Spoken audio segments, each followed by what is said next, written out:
Hello, and today we'll be playing Heart of Amethyst. This first came out in 2021. I've been playing this ever since it first came out, so we're gonna go ahead and start.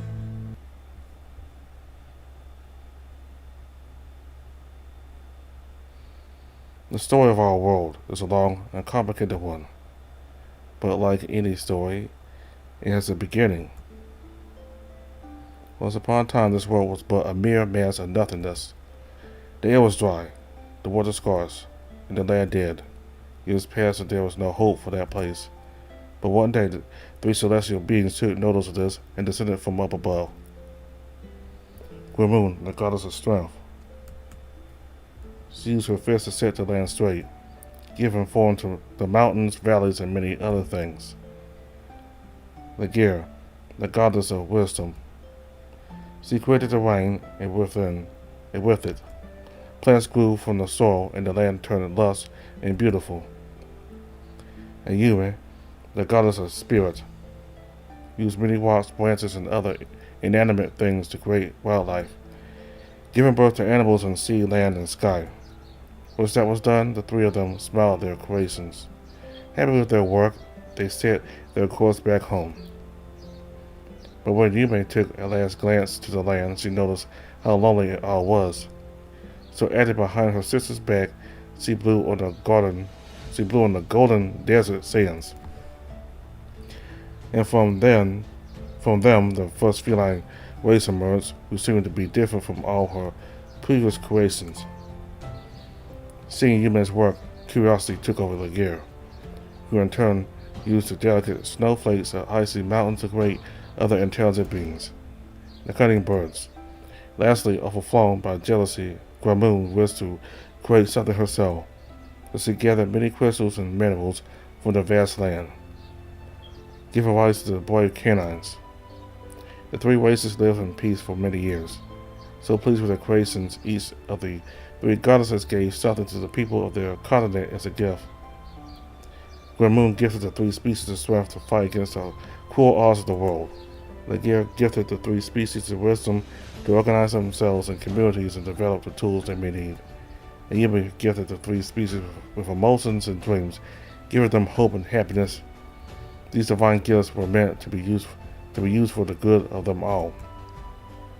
When darkness found a way into their hearts, the species decided to use them for their own purposes. Soon the flame of war set ablaze. Each of the species fought bitterly, and millions of lives were lost after years of war and conflict. Feeling extremely guilty for this, the three goddesses found a solution by giving their lands a last gift. They sent their first apostle to the world. The apostle was the only being that bare a perfect balance of the three celestial gifts within it. Using strength, wisdom, and a strong soul, the apostle managed to convince the king of the canines, Andreas, to stop the relentless war. And with that, peace could come back to the land. With their world finally at peace, the three goddesses returned home to get the rest they deserved, allowing the land and its inhabitants to grow, create, and share their blessings and gifts on their own. And they were sure that if anything else were to happen, the world will always have the apostle to set things right once more.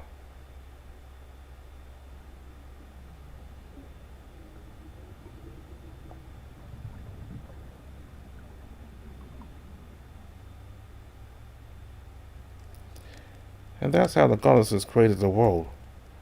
Alright, that's enough for tonight, honey. It's time to go to bed. Mother places the book on her lap and smiles softly towards me. She then moves a black string of hair from her face and yawns. Mama, I want to stay awake a little longer. And quenches the thought of going to sleep this early. It's not even my bedtime yet, and the sun just set a few moments ago. Mom was tired, Eli. Well, continue to maul. The bags on her eyes are proof of that. Sadly for me, Mom seems to be tired all the time lately. It's probably has something to do with Daddy not being home, After all, he's out selling some of the goods that we produce in our farm. Which means that while Dad is gone, Mom needs to take care of her 2 kids, watch over the animals, tend the crops, and perform her duties as a healer. But, honey, Mommy is really tired. I'll read you some more tomorrow, she says again as she rolls her eyes, not giving more importance to my childish complaints. But, you always say the same thing. I protest some more, but she pays me no mind, laughing it off. "Oh, come here, you silly puppy." She opens her arms to me, and even if I want to stay mad at her, I can't resist a hug. My greatest weakness. Your dad should be here by tomorrow. We will read all night once he returns. Sounds good?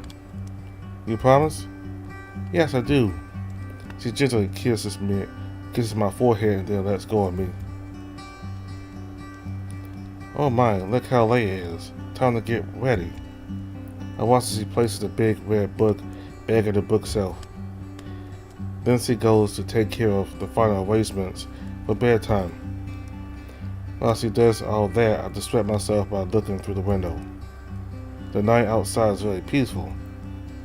If you pay enough attention, you can easily see the moonlight shining on the leaves of the trees and hear the grasshoppers singing their night song. See the animals, they'll be frog food by the morning. I mean, they could hop on a tree and stay there, but they just love their grass, don't they? It makes sense, after all. They are grasshoppers, not tree hoppers. Ellie, your sister's crying. It took me some time to hear it, but she was right. Little Mary is crying her heart out on the other room. It took me some time to hear it, but she was right. Yeah.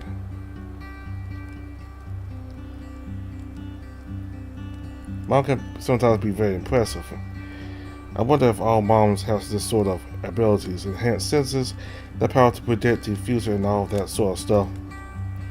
Anyway, I do as I am told, walking to the other side of the room, facing my baby sis. After taking her on my arms, Mary stopped crying. This baby just hates being alone. I moved back to where Mom is, trying to give the baby to her.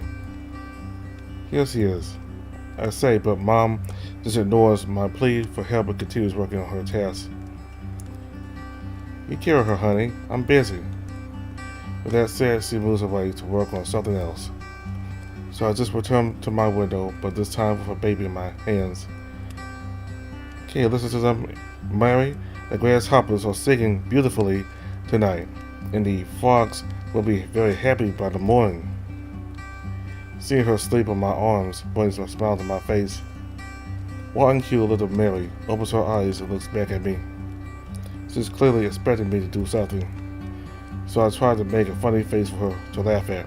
I can see her cute baby giggles warming the room. You ready for bed, Ellie? You know I'm not, but I must. My quick response makes her laugh, but she refuses to say anything else. Instead, she just hugs me from behind. No, don't be like that. We have an agreement. She starts humming in my ear, her best strategy to make me sleepy, but little did she know, her evil tricks have not worked on me since I was 5. I'm a big boy now. I'm 10 and a half. Yes, honey, you are. Now time for bed. But Ma ended up being dragged to bed. She places the baby on her crib, then helps me tidy up, giving me a last motherly kiss on the forehead. I stay up for a little longer, mostly thinking about all the cool stuff Dad's going to bring from his trip to the city. I'm so excited for the mall.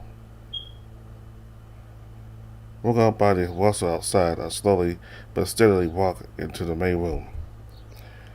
There I see Mother speaking to one of the girls from the village, Samantha, if I'm not mistaken.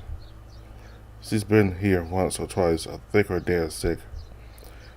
Oh, Hilda, I'm so afraid. He started puking blood again, and last night he was definitely the worst one so far. It's okay, Samantha. Bring him in, and I'll see what I can do. The girl nods and quickly exits the house. Mom turns around and smiles softly at me, letting me know that everything is okay. Sorry, honey, can you take care of your sister today? I'll be busy, Mama asks, and I just nod. It seems like this is going to be a long day. Morning passes and Mom is still working on Samantha's dad.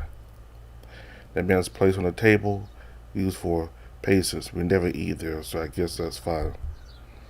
It would be really gross otherwise. Anyway, I've been curiously eyeing on two guests. They are both dogs, but the only thing they have in common is their brown hair. So if you think about it, Samantha probably takes after her mom. Just like me and my sister, as we don't look like our dad at all. He's a brown wolf, our mom's a white vixen. And you can clearly see the resemblance between her and us. Although Dad says I'll be as tall as him one day. While I was thinking about silly stuff as per usual, the man starts to cough aggressively. Samantha is now kneeling beside her dad, trying to keep his head high. Meanwhile, Mom is preparing all sorts of equipment. A bucket, some bandages made of leaves from our garden, many other flowers, and a stick. Don't ask me what she is going to do with that, because I don't know. Alright, I got everything I need. Help me out, Samantha. Yes, ma'am. For a while, the man doesn't seem to be getting any better. As the two of them work together on him, he finally calms down. He doesn't cough anymore, and the color on his face turned back to normal. Mom sighs relieved as Samantha begins to tear up a little. Is it done? Sadly, no. The girl makes a funny face and then begins to cry once more as Mom shakes her head in denial. It's okay, don't cry. Oh, God, I don't want him to die. The girl falls to the ground. Mom tries to help her up, but she's unable to. Poor Samantha, I don't know what I would do if something happened to my dad. Ellie, come here, honey. I step over to crying Samantha, reaching Mom's side. She looks at me with a worried expression on her face. Ellie, sweetie, I need a favor. Mom walks closer to me, kneeling beside me. She grabs my shoulders and looks to me directly in my eyes. Honey, as you can see, Samantha's daddy is very ill, but I can save him. You really do? Yes, honey, I do, but I'm going to need your help. I need to go into the forest and bring me a very specific plant. I'll describe it to you, but you must pay close attention, okay? And now make her smile. Her tone of voice is soft but serious at the same time. This plant grows nearby, so you don't have to go very deep into the forest to get it. It has purple flowers with dark green leaves and a lighter stem. There are many plants with purple flowers around here, and some are poisonous, so be careful when you're picking. She kisses my forehead and pats my back softly. Will you be okay? Of course, you can count on me. Okay, sweetie, don't take long. She pretty much pushed me to the entrance, so I had no option but to exit the house and do this for her. It's not like I wouldn't do it, so she really didn't need to be so pushy about it. So, Samantha, can you take care of the baby while Ellie is outside? Yes, ma'am, of course. Once outside, take a moment to enjoy the breeze and the sunlight. I can see our chickens from here. In our house. Daddy always takes the younger one whenever he goes to the city. I really wish I could accompany him, but he says I have to wait until I'm older. I want to see the capital so bad. But enough of that, Mom needs me to do this. Besides, I can still hear the rustling inside, meaning that the two women are most likely trying to keep Samantha's father stable, so I should hurry back. With that in mind, I decided to walk deeper into the forest, trying to find the plant Mom asked for. This forest is always full of life. If you watch closely, you can see some bugs, birds, and even a few cute little lizards.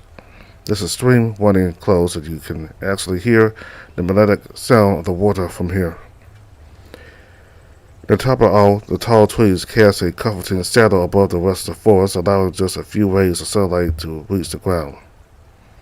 I find the forest to be very relaxing and my favorite place in the world. Not that I visited any other places. Ellie, focus, I need to find this plant. I slapped myself a few times for good measure. Then I run my hands around my different type of bushes, moving the leaves and watching carefully. Aha, there it is, I think.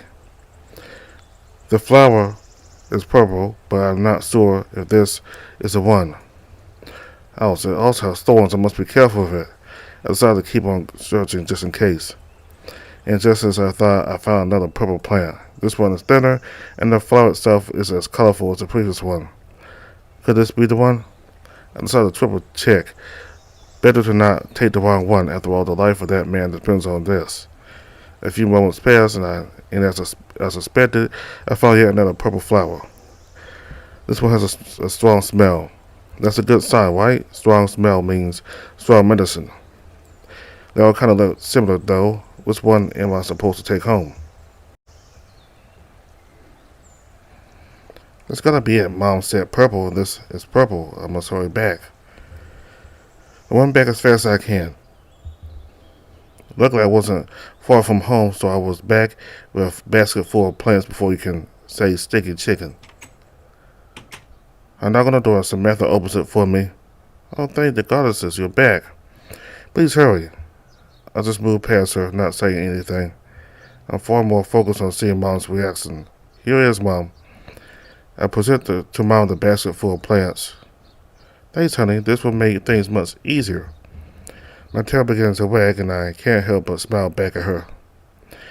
Ellie, we're outside with Samantha. I must focus on this, okay? I'll do as Ma says, but Samantha seems reluctant to leave. She ends up doing it anyway as Mom hurries her out. We both sit by a rock outside. Samantha looks anxious, so I try to calm her down by pressing my little paw on her side. It's going to be okay. Mom knows what she's doing. She looks back at me with a kind sad smile. Then turns back to the house and sighs.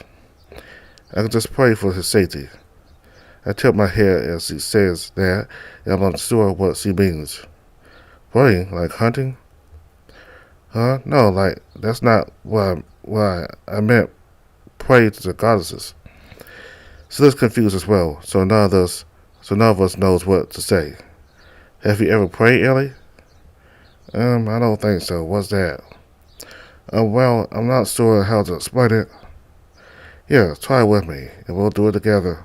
She throws her hands together. I try to mimic that, hoping that I'm doing it properly. Like this. It's perfect. Now, just clear your mind, close your eyes. Listen to everything around you, and imagine a clear sky. Once there, just talk to the goddesses and ask for whatever you want. I close my eyes, trying to imagine that nice spot in the forest that I like a lot. I try to ask for many things, the well-being of my dad and Samantha's, of course. I also asked for my little sister and my mom. I wish I could play with her some more, and with Daddy too. I spend some time asking for many different things, but nothing happens. I'm confused. Is someone supposed to talk back to me? She opens her eyes as well, a little tear running down her cheek. Oh, well, I'm not sure. The priest says that he can hear the voice of the goddesses. If I'm being honest, I've sadly never heard them myself. But I know they're up there somewhere listening to us and keeping us safe. They must be. Samantha's eyes brightened as she spoke to me about the teachings of the priest. It was all so very interesting. I wonder why we don't pray. Maybe Mom forgot to teach us. It went by and the sun's already setting. I spent the whole day just talking with Samantha. She tried to keep the conversation lively, so I asked her as many things from the town as I could. I've never been outside this forest, so hearing the awesome stuff they do in town is quite interesting. I want to see a cow so bad now. All I've ever seen are chickens. In between our conversation, the door opens, making Samantha immediately stand up. Mom walks out of the house. She's clearly tired but has a big smile on her face. He sat down Samantha. He was also awake, so he can go check on him. Samantha immediately leaves my side and runs back to the house. I go by Mom's side and grab her hand. She pats my head and smiles. Did the plan work? Yes, it did. You did an amazing job, honey. I smile back at her, my tail wagging like crazy. I'm a big boy. I still enjoy it so much when she praises me. We stayed like that for some time, just enjoying each other's company. But then I remember a question that's been on my mind since noon. Mom, why don't we pray? I've been curious all day ever since Samantha taught me how to do it. Well, that's a tricky question. Did Samantha say something specific? Just show me how to pray. I tilt my head looking at her, pleadingly, for answers. She sighs, kneeling beside me and looking directly to my eyes. Well, in this world, people believe that the goddesses will keep them safe all the time. They think that by only praying, they will be fine, and all things will be given to them eventually if they're just faithful enough. Well, that's a nice thought. Well, your dad and I have all reasons to think that's not true. But how do you know? She seems a little taken aback by that last question. But then she smiles and scratches my ear. When your father comes back, we'll explain it to you, okay? I don't like her answer, but if I just have to wait for Daddy, it won't be so bad. It's okay, honey, I promise. That's okay, I'll wait. But shouldn't Dad be back by now? Maybe he got distracted with something, or he had to stay the night in the capital. I hope he's okay. I pray for his safety. But now I know that won't work. My ears drop, and my eardrop as I can't help but miss my dad. Mom kisses my head and tickles my belly, making me laugh. It's a thought that counts, honey. Now let's go inside. It's getting late.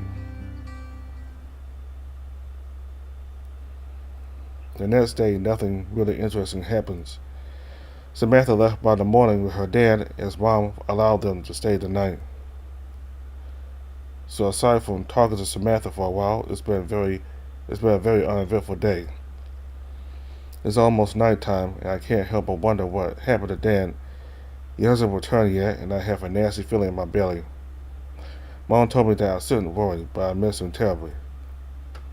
I'm currently sitting by the window, looking to the forest path, wishing to see a glimpse of Dad's fur among the trees. But nothing has happened so far. Nothing yet? Mom sits beside me, patting my head as she hums a song. No, nothing. Is he really okay, Mom? Should we go look after him? You know your dad, honey. He's probably picking rocks by a river or something silly like that. He's always been a dreamer and a bit of an airhead. We took that from him. As Mom keeps talking about Dad, my ears pick up a rustle among the bushes. I take a closer look, and in fact, I see a glimpse of brown fur among the trees. I jump off of Mom as fast as I can, running to the door. She tells me to wait, but I'm too excited to listen. I run as fast as I can towards the bushes where I've seen Dad. I want to ask him so many things, but first he'll get a big hug. Dad! Oh no. And now is attacking me. I was feeling so happy it took me a moment to realize that I'm not hugging my dad. What are you doing here, Mrs. Biscotti? The old man starts to laugh, his gray beard moving up and down as he does so. Ah, little Ellie, I'm so glad to see you. I fear that I got lost in this forest. The huge brown wolf is called Mr. Biscotti. He's my dad's partner in the capital and merchant. He helps Dad with his business, and in return, he gets a discount from him. Oh, that's what Mom told me. I'm not that little anymore. We both start to laugh. He pats my head and nods happily, then scratches my ears some, making my tail wag excitedly. Ah yes, you've grown quite a few inches here. A few inches since I last saw you, haven't you? Mrs. Biscotti has been here a few times, and I like him a lot. He treats me nice, and he often brings me gifts from town. How's her mom, kiddo? She's fine. We're expecting Daddy, but he hasn't sold up yet. His face turns sour for a moment as he seems to be thinking about something serious. He then smiles as if nothing happened. Before I forget, I got something for you. You're going to love it for sure. No way, is it a cow? Please tell me it's a cow. Cow. Sorry, boy. I can't fit a cow in my backpack. My ears droop as I feel disappointed about not getting a cow. He takes off his heavy-looking backpack, then starts rummaging through its contents. He there, watching him curiously until he finally takes out a little red box and gives it to me. Go ahead, kiddo, open it. I'm sure you'll love it. He carries back his stuff and then looks at me with anticipation. I take a look inside there. I see a blue feather sitting in the middle of the little box.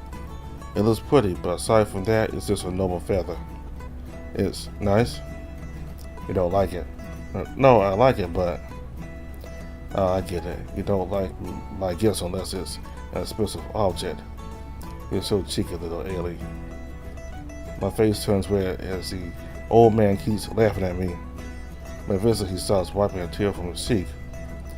It's okay, Ellie. I know it looks cheap, but it's not. I bought it in one of my travels to Elrond, the one and only bird state. Or many states, I guess, it's not only one anymore. That perks up my curiosity, as I've never seen another species in my life, or I've ever seen on many different types of canines. Is this feather some sort of special artifact? Well, you could say that. It's supposed to be one of the feathers from the younger member of the High Senate. Oh wow, I don't know what any of that means, but it must be important. I know, right? You better take care of it here. With my life. I heard the little box into my chest, jumping happily with it. But Scotty, it was you after all. I thought I had heard your voice. Seems like I wasn't wrong. Ma walks close to us and smiles politely to Mr. Biscotti.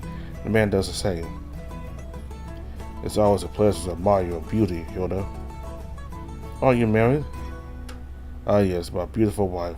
How can I forget? Mom teases the old man, making him laugh. He then places his big hand on my shoulder. That aside, I'm quite tired. May I come in? Ah yes, of course. Let's talk inside. Honey, help Mrs. Biscotti with his things. A cold sweat runs down my back as I would imagine myself carrying such a heavy backpack. Luckily for me, Mrs. Biscotti shakes his head in denial.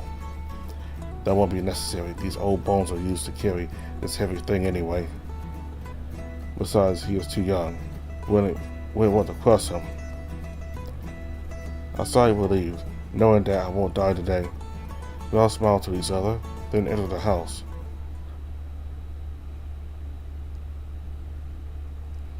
Once inside, we all sit around the table. Mom pours some tea for the two of them. I drink some milk instead. So how's the capital? As busy as ever. Lately, things have been getting heated because there's a general discomfort from the people towards the king. No one wants an old man as their king, and the fact that he has no male heir is giving his retractors an excuse to throw shit at him. I giggle at the mention of the bad word. Mom says Mr. Biscotti a nasty look, kicking him under the table. Oh, sorry, throwing poop at him. Much better. The two of them talk for a while about many different subjects. Most of them I don't understand, but I listen anyway, happy to have Mrs. Biscotti as a guest. Oh yes, I almost forgot what I came for in the first place. This boy of mine is not what it used to be. I have a message for you. It's from your husband. We just perk up at the mention of Daddy. Mom seems to notice that as she pats my back and smiles. Go to bed, honey. There are those need to talk. But I want to know what happened to Dad. Ellie, I promise I'll be silent. To bed. Mom hardly ever yells at me, but when she does, it's very scary. This is so unfair. I tear up as I run to the other room, hitting the wall harshly behind me. I hide behind the wall, hugging my knees as I curse under my breath. Was that necessary? If my hunch is correct, it's better if he's not here. I can still hear the conversation anyway, but the fact that she sent me here makes no sense. Stupid mom and her stupid rules. What's the message? Yes, of course. He said this to me before leaving. Hide the truth hard and lock the book. Hide the true heart and lock the book. That is all. I can hear Mom sighing deeply. What are they talking about? Is Daddy okay? Do you know where he is? No, I'm sorry, Hilda. He left before I did, so I can only guess he took the long route here. I hope you're alright. Thanks for coming all the way here, Biscotti.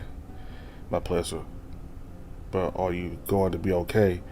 If there's something going on, you know you can count on me. I hear the squeaks from one of the chairs, meaning that one of them stood up from the table. Then there are footsteps, light ones, probably Mom's. No, it's okay. I'll do as he says and then leave this house. Why not come to my shop in the city? Your kids will be safe there. I appreciate that, but we can't. The city won't be safe. Who is following you? If I'm being honest, I don't know for sure, but I have an idea of who it is, or rather who are they. Hilda. But don't worry, we already have a place to go. We'll be leaving by tomorrow. And my husband's okay. We'll meet there. Okay, just know that I'm here for you, Hilda. You hear a second squeeze. This time it must have been Mr. Biscotti who stood up from the table.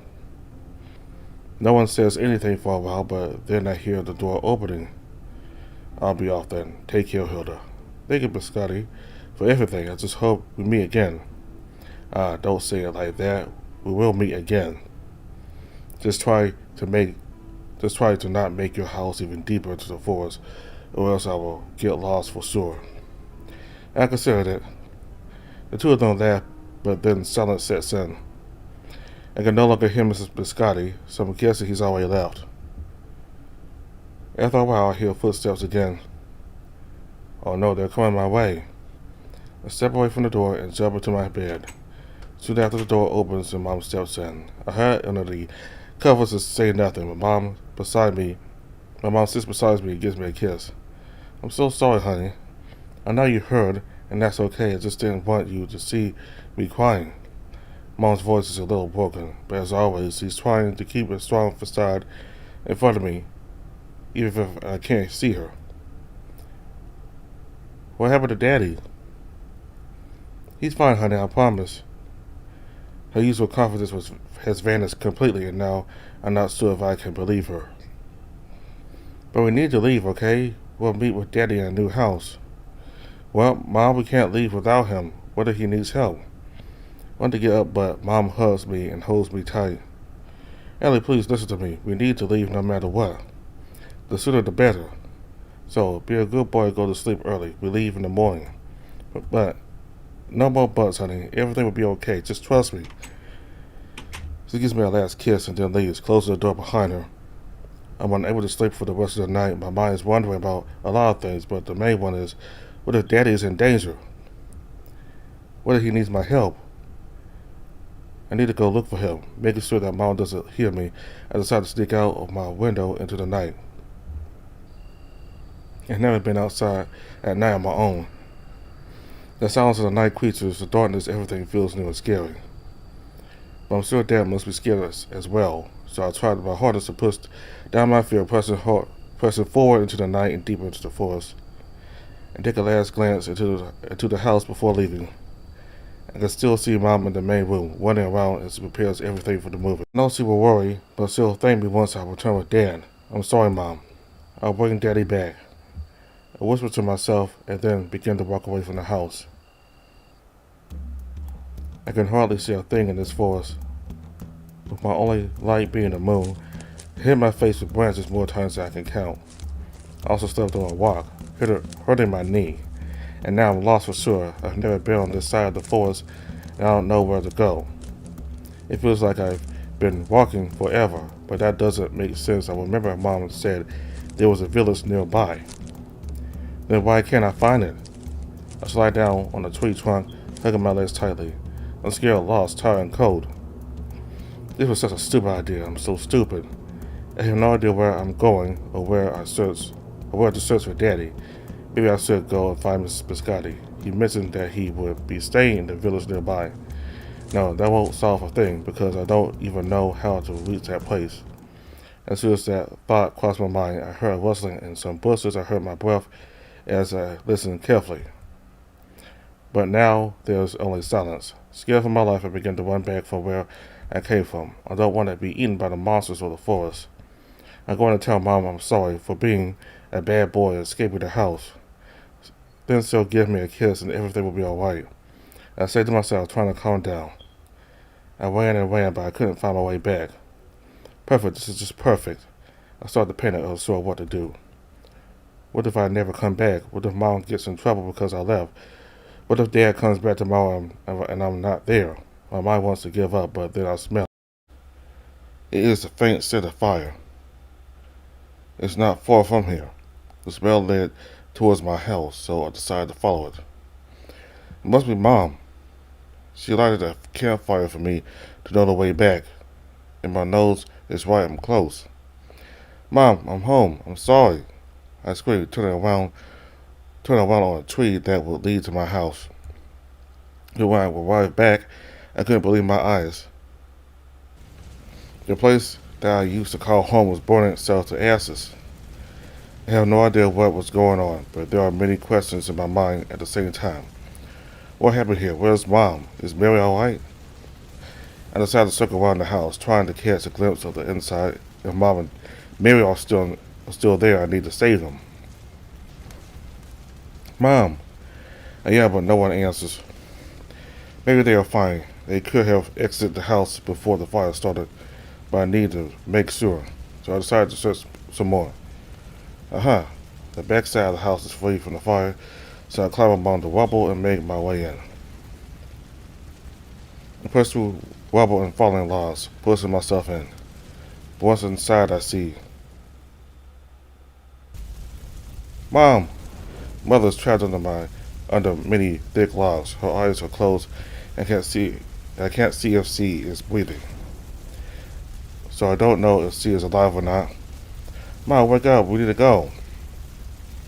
I reached the side, holding her hand in my hand, shaking it softly. She's breathing. Mom, please wake up. I shake her head softly again, trying to wake her up at any cost. She opened her eyes slowly and looked at me as if she's seeing a ghost. Ellie? I smile and hug her, relieved that she's alive. Mom, you got to tell me what to do. I need to save you. Just tell me. I push and push, but these things are way too heavy for me. Ellie, you must run, baby. Save yourself. The fire is closing in, so I begin to punch the damn things, making cuts in my fist. Ellie, stop. I pay her no mind. I must save her. I just must. I'll not lose her. Not like this. Why won't you buzz, you stupid thing? I can see blood dripping down from my fist, but I don't care. Even if I have to break my hand, I'm going to save her. Honey, the fire is closing in. Run. You must save yourself. No, I'm not leaving you behind. I can't. I just can't. I start to cry, sliding to the ground. Stupid tears now. It's not the time for this. I need to be strong, so please stop coming out. Mom, what am I supposed to do? Please tell me. I'm sobbing on the ground, as useless as ever. She gently presses her free hand on my head, giving me one of those head scratches I love so much. Ellie, listen to me. Look at her. Her smile is kind but full of sadness. Yet she is as strong as I remember. There are bad people in this world. They will try to hurt you and do horrible things to you. We'll stay away from them at any cost, okay? Mom, listen to what Mommy has to say, okay, honey? Let's not listen. She smiles back at me. You've always been such a good puppy. I want you to live a happy life, Ellie. That's all I ever wished for. Where there will be times when you feel like giving up, or times when you think that you would be better off dead. I want you to push those awful thoughts aside and remember that Mommy will always love you because I will always be there with you. Okay? I'm still unable to understand why she is telling me all this stuff. She'll be fine, right? Please forgive me if I ever was too harsh on you. I just wanted you to be a strong person. Mommy? Come here, you silly puppy. She puts me against her chest, hugging me tight. I can hear the slow beating of her heart. I'm so proud of you, my baby boy. I really love you. But once I'm gone, I need you to be strong and fight your sister. Some bad man took her, and she is probably very scared. Go with Mr. Biscotti and tell him what happened. He will help you. Just follow the stream, honey. But Mommy, everything will be alright, honey. Mommy will always be watching over you. Even in those cold, lonely nights that scare you so much, I'll be there with you. Forever and ever. She holds me tight, and so do I. Her motherly scent calms me down a little. The one I grew up with and would never forget. I don't ever want to let her go. One last thing, sweetie.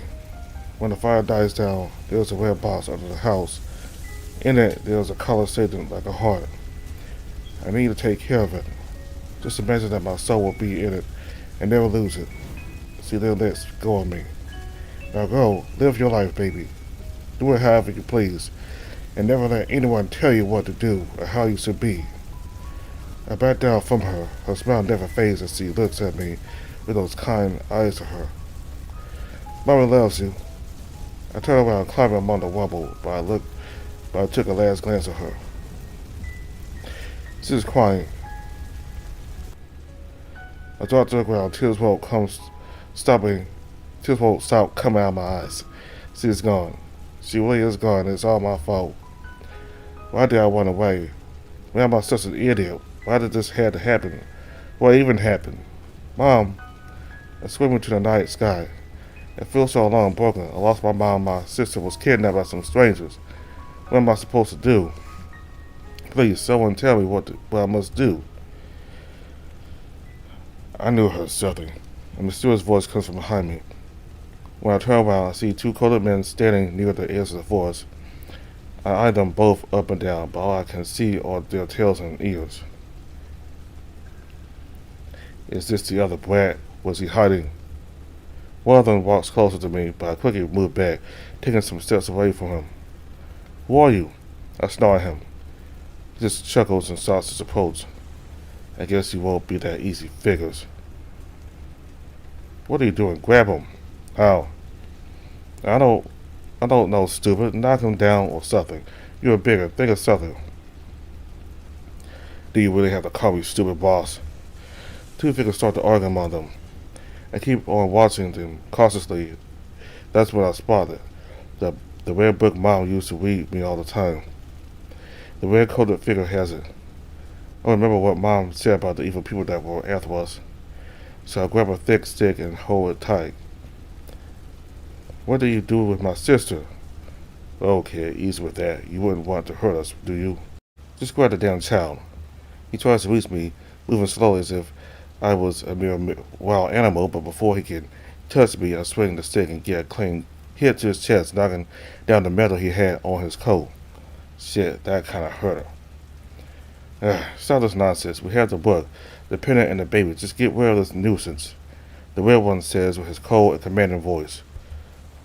Weird. Why does the big shadow allow himself to be treated this way? I mean, he is way bigger. You sure he's a kid? Did I stutter? Just do as I say, idiot. Imagine how difficult it will be to smuggle a kid into the city without looking suspicious. The city?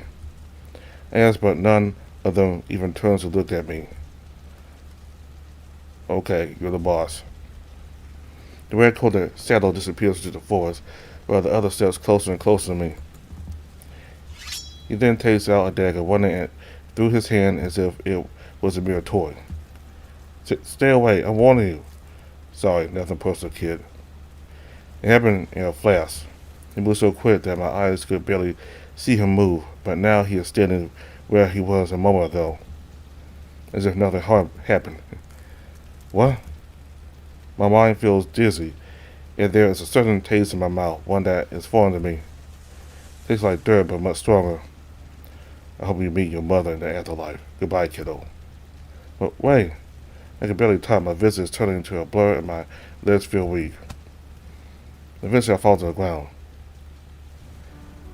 The moon is shining bright in the sky. It's such a beautiful sight. But I would have never guessed this would be the last time I see it. I turned my head to see the big man disappear into the shadows of the forest. I raise my hand, trying to reach him, but my arms are too weak. No. My mouth feels dry, and I'm puking blood. I want to move with all my strength, but it's no use. I can barely lift a finger. Give me her back. The disgusting taste goes stronger in my mouth, and I can't breathe. But as weird as it sounds, I'm not feeling any pain, even as I clearly see the cut in my chest. I touched it trying to cover it up, but there's nothing I can do about it. Mom, I'm so sorry. I broke the promise I made you. I didn't manage to save her or retrieve the pendant. I didn't even keep my own life. All those thoughts fill me with fear and sadness. I don't want to die. I want to see the forest again. I want to see Mary smile once more. Smell Mom and play with Daddy. I don't want to die. But I'm dying.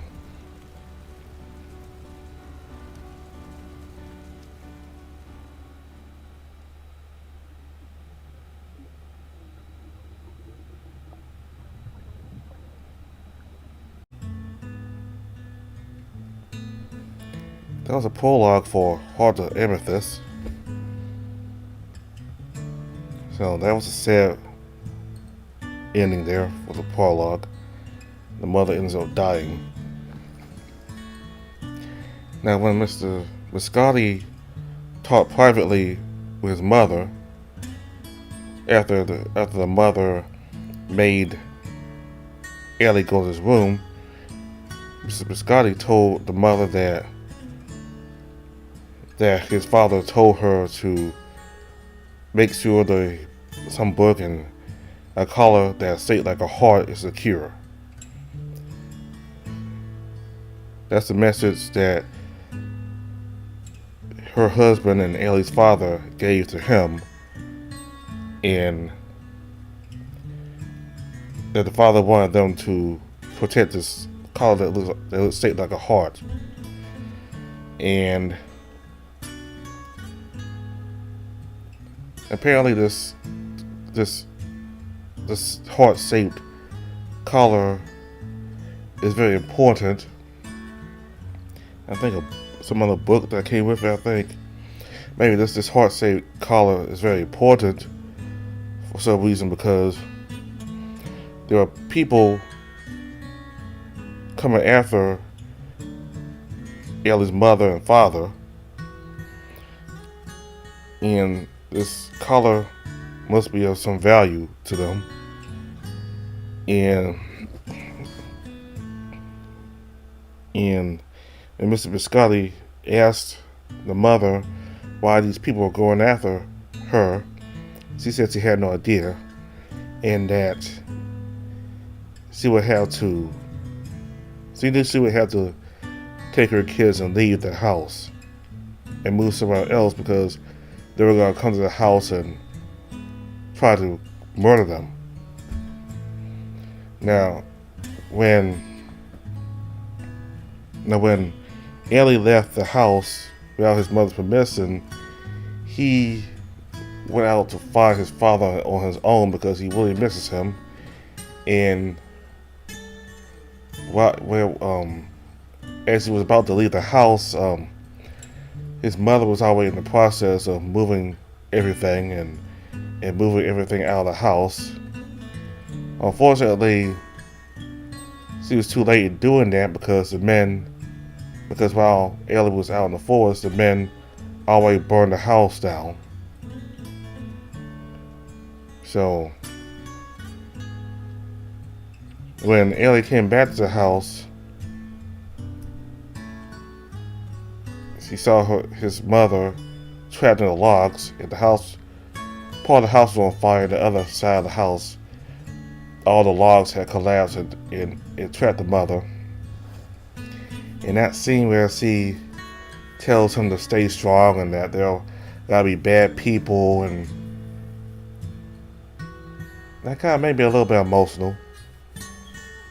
So, I have my mother still alive right now, and those of you who still have mothers alive, just tell them that you love them.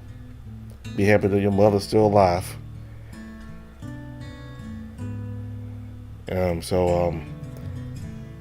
One of her last words was to tell Ellie to, once the fire dies down, make sure he needs to go under the rubble and get the heart of Amethyst in some book or something like that. I think the heart shaped color itself is in the book. I guess, I don't know, but it's a heart shaped bracelet, something like that. And she told him to get it and take it, and that she will always be with him through that heart there. So I believe these men were looking for this heart-shaped bracelet, and the father sent the letter warning her to keep it secure, and basically warned her that they might need to leave. So this was a prologue for Heart of Amethyst. We'll start chapter 1 next time. So that's all I want to say about. So thank y'all very much for watching. Bye.